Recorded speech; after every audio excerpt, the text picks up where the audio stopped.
अगर आपको कहानियाँ सुनना पसंद है तो हमारे चैनल को सब्सक्राइब करके घंटी का बेल आइकन दबाना ना भूलें। दोस्तों, इस कहानी को सुनने के बाद आप हमारे चैनल में जाकर हमारी पिछली कहानियों को भी एक बार ज़रूर सुनें, क्योंकि हम आपके लिए एक से बढ़कर एक कहानियाँ लाते रहेंगे, तो आप हमारी कोई भी कहानी मिस ना करें। नानी की बात सुनकर मैंने तुरंत अपने पापा को कॉल किया, लेकिन पापा का फ़ोन ऑफ था। नानी और माँ के बीच अभी भी उसी बात को लेकर बहस चल रही थी। मैंने माहौल शांत करने की कोशिश की, माँ और नानी को सोफे पर बिठाया। इस उलझन को सुलझाने के लिए मैंने नानी से कुछ सवाल पूछे। मैंने कहा, नानी, क्या आपको पूरा विश्वास है कि मेरे पापा ही आपके पति यानी मेरे नाना और माँ के पापा हैं? नानी ने कहा, मैं ये चेहरा मरते दम तक नहीं भूल सकती।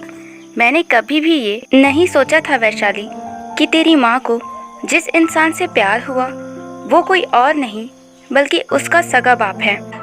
काश मैंने तेरी माँ को पहले से ही तेरे नाना की तस्वीर दिखा दी होती तो आज तेरी माँ से इतना बड़ा पाप न होता।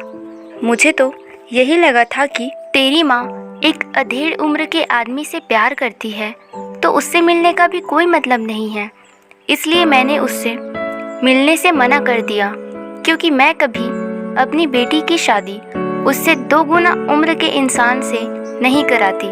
उस दिन मैंने उससे मिलने को हाँ कर दिया होता तो हमें ऐसा दिन नहीं देखना पड़ता, लेकिन मुझे भी क्या पता था कि मेरी बेटी मेरी मर्जी के खिलाफ जाकर उस इंसान से शादी कर लेगी। मैंने नानी से कहा, नानी, माँ के लिए आपका गुस्सा बिल्कुल जायज़ है, लेकिन इसमें माँ की कोई गलती नहीं है, क्योंकि प्यार उम्र नहीं देखता।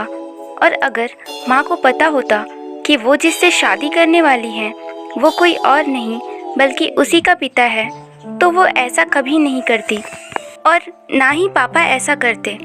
लेकिन पापा ने आपको गर्भावस्था में इस तरह छोड़कर सबसे बड़ा गुनाह किया नानी। उससे भी बड़ा गुनाह उन्होंने शादीशुदा होने के बाद भी एक ऐसी लड़की से शादी की जो ना केवल उनकी बेटी की उम्र की है बल्कि उनकी सगी बेटी है। मैं मानती हूँ कि ये बात उन्हें भी पता नहीं था कि माँ उनकी बेटी है, लेकिन माँ और उनकी इस गलती ने हम सभी के ज़िंदगी को बुरी तरह बर्बाद करके रख दिया, रिश्तों को इस तरह से उलझा के रख दिया जिसको सुलझा पाना मुश्किल ही नहीं नामुमकिन है। लेकिन नानी, उस इंसान ने आपको ऐसी हालत में छोड़ा क्यों? नानी ने बताया, यही बात तो आज तक मुझे समझ नहीं आई वैशाली बेटा। आखिर ऐसी कौन सी बात थी जो तेरे नाना अचानक मुझे छोड़कर चले गए? मेरे पापा बहुत अमीर थे, उनके करोड़ों की प्रॉपर्टी थी। पापा नहीं चाहते थे कि मैं ये ऐशो आराम की ज़िंदगी छोड़कर तेरे नाना के साथ सामान्य ज़िंदगी व्यापन करूं। इसलिए उन्होंने मुझे और तेरे नाना को अपने घर में ही रखा। लेकिन जिस दिन तेरे नाना मुझे छोड़कर गए उसी दिन मेरे पापा के पैर फिसलने से छत से गिरकर उनकी मौत हो गई।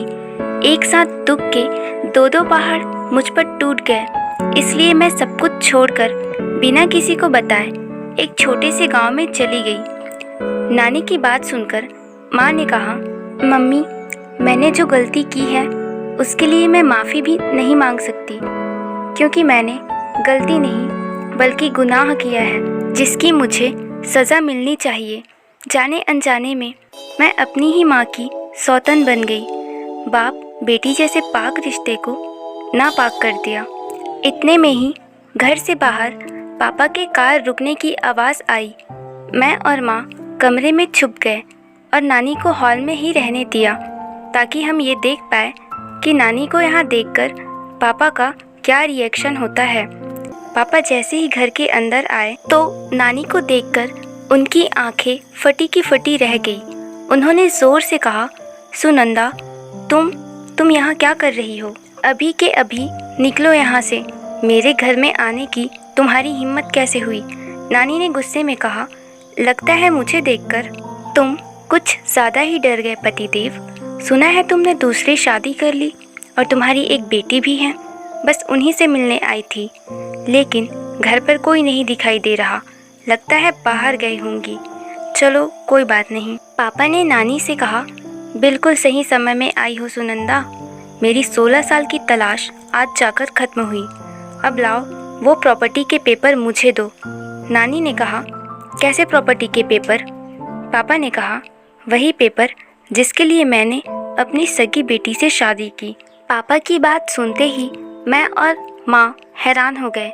माँ गुस्से से कमरे से बाहर जाने ही वाली थी कि मैंने उनको रोक लिया और अपने फ़ोन का रिकॉर्डर ऑन कर दिया। नानी ने भी हैरानी से पापा से पूछा, इसका मतलब तुम्हें ये बात पहले से पता थी कि नीलम तुम्हारी अपनी बेटी है और ये जानकर भी तुमने नीलम से शादी की?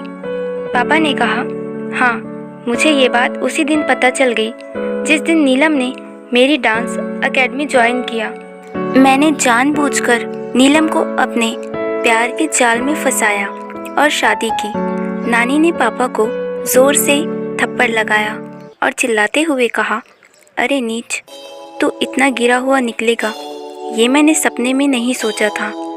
मुझे तो अब तक यही लगा कि ये जो भी हुआ वो सब अनजाने में हुआ, लेकिन तूने तो जानबूझकर अपनी ही बेटी से शादी की। क्यों किया तूने ऐसा?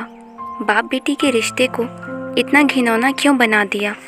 पापा ने हंसते हुए कहा, प्रॉपर्टी के लिए किया। और हाँ, मैं तुमसे भी कोई प्यार व्यार नहीं करता था। मैंने तुमसे भी शादी सिर्फ तुम्हारे बाप की प्रॉपर्टी के लिए किया, क्योंकि तुम उनकी इकलौती बेटी थी और जाहिर सी बात है उनके करोड़ों की प्रॉपर्टी तुम्हारी होती और तुमसे शादी करने के बाद वो सारी प्रॉपर्टी मेरे नाम हो जाती। इसलिए मैंने तुमसे शादी की और तुम्हारी गर्भवती होने तक तुम्हारे बाप का विश्वास जीता। लेकिन उस रात जब मैं तुम्हारे बाप से प्रॉपर्टी की बात करने गया तो मुझे पता चला कि तुम्हारे बाप ने ऐसी वसीयत बनाई है जिसमें ये लिखा है कि उसके मरने के बाद उसकी सारी प्रॉपर्टी उसकी होने वाली पोती के नाम कर दी जाएगी और शादी के बाद वो सारी प्रॉपर्टी उसके पति के नाम हो जाएगी। ये सुनते ही मुझे इतना गुस्सा आया कि मैंने तुम्हारे बाप को छत से धक्का देकर उनकी जान ले ली और उस रात वहाँ से भाग गया। लेकिन बहुत सालों के बाद जब मुझे पता चला कि नीलम मेरी बेटी है, यानी मेरे ससुर की पोती है, तब मुझे तुम्हारे पापा की वसीयत वाली बात याद आई। मैंने उससे प्यार का नाटक करके शादी कर ली ताकि मैं करोड़ों का मालिक बन सकूं। लेकिन शादी के बाद मैंने तुम्हें ढूंढने की बहुत कोशिश की ताकि प्रॉपर्टी के पेपर मुझे मिल सके, पर मुझे तुम्हारा पता नहीं मिला।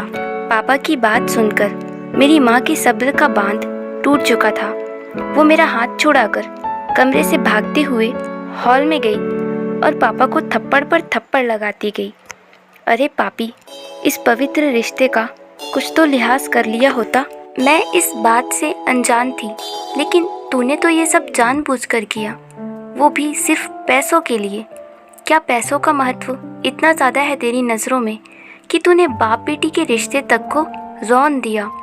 पापा ने मेरी माँ का हाथ पकड़ा और कहा, अच्छा तो तूने भी सब कुछ सुन लिया, तो और सुन। हाँ, मेरे लिए पैसों के आगे रिश्तों की कोई अहमियत नहीं है। मेरे लिए पैसा ही सब कुछ है और जिस प्रॉपर्टी को पाने के लिए मैंने इतने पापड़ बेले, उसको मैं ऐसे ही नहीं जाने दे सकता। सुन सुनंदा, तू अभी के अभी मुझे वो प्रॉपर्टी के पेपर ला कर दे। वैसे भी अब बहस करने से कोई फ़ायदा नहीं। पापा की बात सुनने के बाद मैं भी बाहर आई और मैंने उनसे कहा, आपने जो किया आपको उसकी सज़ा ज़रूर मिलेगी। आपने नानी के पापा की हत्या की है और हम सबको इतना बड़ा धोखा दिया। मैंने पुलिस को बुला लिया है, अब आप जेल जाने की तैयारी शुरू कर दो। पापा ने हंसते हुए कहा, अरे वैशाली, पुलिस को बुलाने बस से कुछ नहीं होता। क्या बिगाड़ लोगी तुम तीनों मेरा? जो करना है कर लो, क्योंकि मेरे खिलाफ तुम लोगों के पास कोई सबूत नहीं है। इसलिए कह रहा हूँ, समय बर्बाद ना करते हुए वो प्रॉपर्टी के पेपर मुझे लाकर दे दो। इतने में ही पुलिस आ गई। मैंने अपने फ़ोन का रिकॉर्ड पुलिस को सुनाया और पुलिस ने पापा को गिरफ्तार कर लिया। हमारे साथ जो हुआ उसे भूल पाना बहुत मुश्किल है, लेकिन फिर भी मैं, नानी और माँ अपने आशियाने में बहुत खुश हैं। बुराई का अंत हमेशा बुरा ही होता है।